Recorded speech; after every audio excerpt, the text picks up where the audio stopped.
Hello guys, this is Panzermeister36, and today's video is going to be a post-build review of Dragon 6316, the Sd.Kfz.250/9 NOI, or Ausf.B, the 2cm Reconnaissance version of the small German half-track, the Sd.Kfz.250.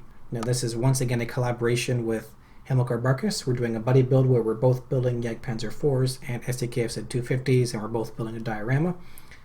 And he has an equivalent video to this one where he's looking at his 250, which is the standard version, the /1, which is the version with the open top that would carry around troops and has an interior and such, while this one is the version with the interior you can't see and the 2cm turret that I love the look of, no matter if it's on this or an Sd.Kfz.222 or the Panzer 38. I love the look of this turret.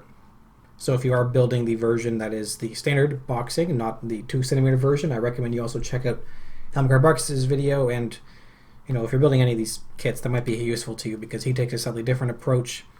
And of course, anything with the interior is more applicable to his video, because in mine, it's not really relevant.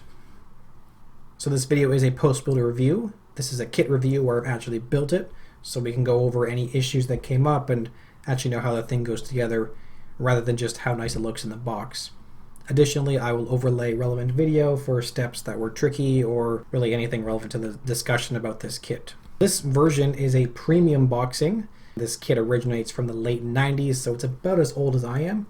But like I said, this is premium, so it has a bunch of Dragon goodies in there, as well as, if you look at the instructions, you can see the old sprues and then also some new sprues and details as well.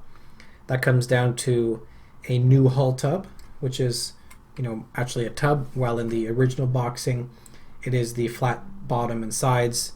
And also in the new kit, you have better molded sprockets. And the width indicators in the original boxing are molded styrene, while in this one, we have nice brass parts. You also have nice photo etch, actually 2 full sprues of photo etch, a bunch of really nice decals, multiple sheets there for license plates and markings and so on. Overall, a lot of really nice upgrades for the original 1990s kit, which is actually pretty decent. And also the whole turret here is also new parts. The kind of cobbled together nature of this kit, where it's a base 1990s kit and then you have later sprues for the turret and so on and detail upgrades, is really evident in the instructions, where you have some steps that are clearly a new step, where it's a nice CAD drawing and there's sharp details and everything's going on. And then the next step is suddenly like a 1990s hand drawing, and then it goes back to a beautiful CAD drawing where we're putting on some new molded parts, and then it goes back to the old instructions. Typical Dragon, let's just put a couple of sprues together from a new kit and old kit, and then have a brand new kit we can release and charge money for. I'm sure if you've built a Dragon kit or two, you know what I'm talking about with how that can be frustrating and lead to confusing instruction steps. So I actually started with the turret, which is not the order of the instructions. But I did that because I wanted to know how much of the interior was actually going to be visible before I even bothered putting in too much effort into it. So the turret itself, like I said, is all new parts.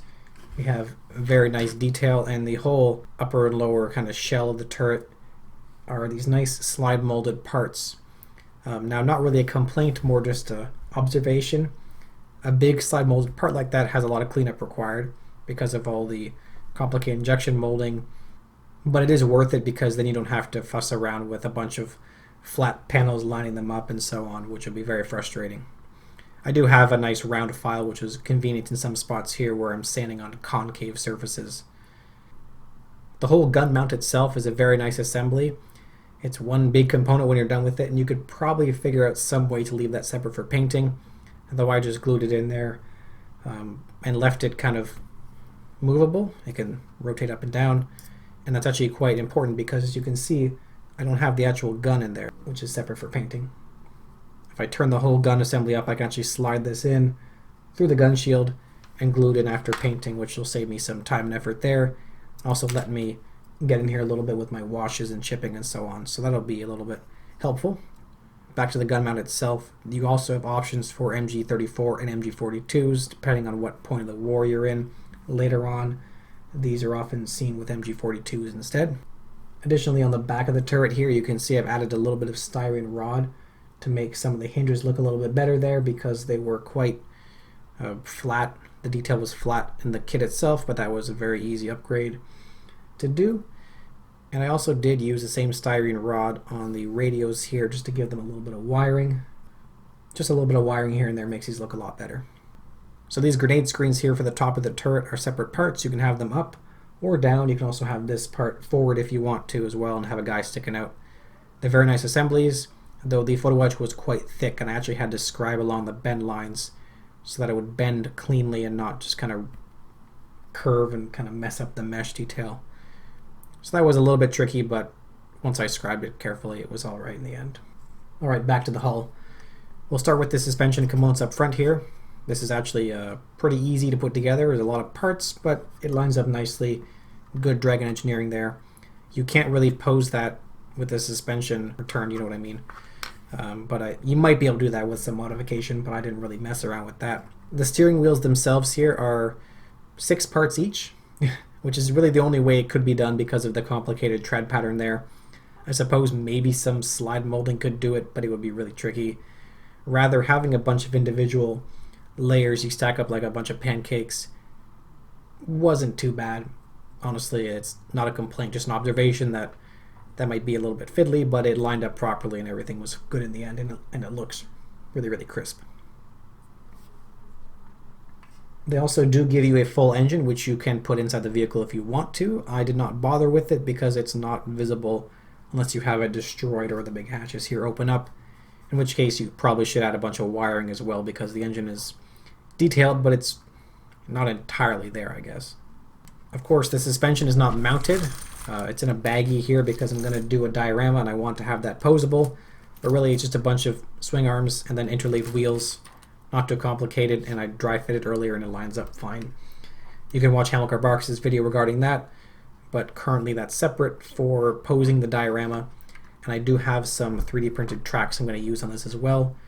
Though you do get the magic tracks in the kit, which are the individual link tracks in a bag, which is a lot less cleanup than the sprue tracks in the original boxing. So the hull of this kit is made up of a lot of flat panels that are separate, and you have to kind of commit to gluing them together all at once to make sure everything lines up. So for that reason, I dealt with all the panels individually, cleaned them up, and then when they were all done, then I started gluing it. The panels themselves, the walls and the upper surfaces here, on the inside they have a lot of witness marks. And it seems like there's the witness marks of pretty much every single variation of this kit all on at once, basically. There's lines everywhere, and you don't even use half of them depending on what version you're doing. And for me, I didn't use basically any of them, so I just got rid of all. So when I had the hull panels already and some of the interiors, like the seats and stuff, good to go, I committed to gluing it together, though I did it slightly different than Hamilcar Barkas. He has more experience, and he just glued the whole thing together all at once, like mine is now. Minus that. But I wanted to leave the interior more accessible for painting dark, and I wanted to do that kind of halfway through the assembly. So what I did was I basically taped the whole thing together, like all the panels together, the sides, the bottom, the top, the front, and the rear. Taped it all together, and then I glued it with some Revell Contacta, which is a slow drying glue. Except I didn't glue on the top. I left it basically like a bottom and a top. So I had a real hull tub and then like a roof tub. Taped up the contact surfaces, painted it dark brown, and then I glued them together with lots of tape for the second round of gluing when I actually put the top and the bottom together. And I only had 2 little gaps, one on either side of the rear of the engine hood area. You know what I mean? You can see in the shots here. And that wasn't too bad, honestly. Just a little bit of Tamiya putty to fill that gap and then sand it smooth, and that was dealt with. Though, of course, then I had sanded off the molded on weld line there, so I used some Archer fine transfers or resin weld decals, and I went back in there and re-added that weld with a very fine decal weld that matched the rest of the welds in the kit. Additionally, I did the same thing on the edges of the rear plate where there was a missing weld. The rest of the kit has nice welds, but there was just nothing on this seam, so I just put the weld there as well to make everything look unified. I mean, Hamilcar Barkas did it his way and had no gaps. I did it my way and I had some very, very minor gaps. Let's go back to the interior briefly and discuss how much of it is actually visible and how much of a pain in the butt it was to deal with all the stowage, because those are related. Basically, once this thing is all together, with that panel on there and then the turret in place, you can't really see anything. You can see a little bit of the sidewalls and the floor. You can't even see the driver and the radio operator, so I don't need figures for that, which is good. They have you mounting a bunch of like crew items in there, which doesn't make much sense because some of them actually interfere. Like there's a thing that sticks up here, which I think is a spare barrel for the machine gun. But if you actually put it in there, then you can't fit the turret because it hits it. And they have you like assembling all these items of stowage, and then they don't have you put half of them on, and some of them are having you put more of on than they have you put together. And then for the ammo racks themselves, they only give you stowage for 8 magazines, which makes no sense because that's not anywhere near enough ammo for this gun. But they give you this whole other ammo rack here, and they just don't tell you to use it. And I did because it looks right. I just put our ammo rack next to loader. Doesn't interfere with his seat at all. And that's probably a lot more reasonable than what Dragon had me do. And I can't really find references for this vehicle anyways, so that's kind of just what I went with. You can see there's some items there, like I added a empty fire extinguisher mounting, and then there's some little bits and bobs there that come in the kit for just various items. And they give you more, but I didn't bother because you wouldn't be able to see them. They're too far forward, and they're just past the point of no return for what the line of sight is basically with this. It's not really worth much effort to put a lot of detail into the interior on this version because you can't see it. On Michael's version, Hamilcar Barkas, you can see the interior, and he discussed that in more length. There's also issues like both our kits don't even have a transmission. It's just missing. And he shows how to fix that in his video. Alright, so after I had painted it and then actually sealed everything up with lots of tape and glue again, I then went and I glued on the fenders and the side boxes here. You could do that earlier, and the instructions have you do that earlier, but that would have made taping everything together a lot more difficult. If you watch Hamilcar Barkas' video, he like made his a mummy with all the tape he had to use, and these would just interfere. But with everything glued together, no issue. So I actually had these kind of pre-assembled in some parts, and I just kind of tacked them on here and there to align them on the actual hull. And everything went perfectly fine actually. I didn't have any issues at all. While Hamilcar Barkas had some warpage in his kit, mine was pretty nice in that regard. And the last step, of course, was to up the detail of the tool clamps, as I always do now. And I basically did that by just sanding off the horrible blob of a tool clamp that's on the tool. Just sand it off, then I just slip on the 3D printed part from MJ Miniatures that I have and I really like.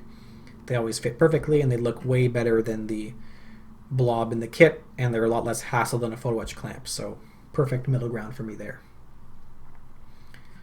The width indicators here are the brass parts that come in the kit.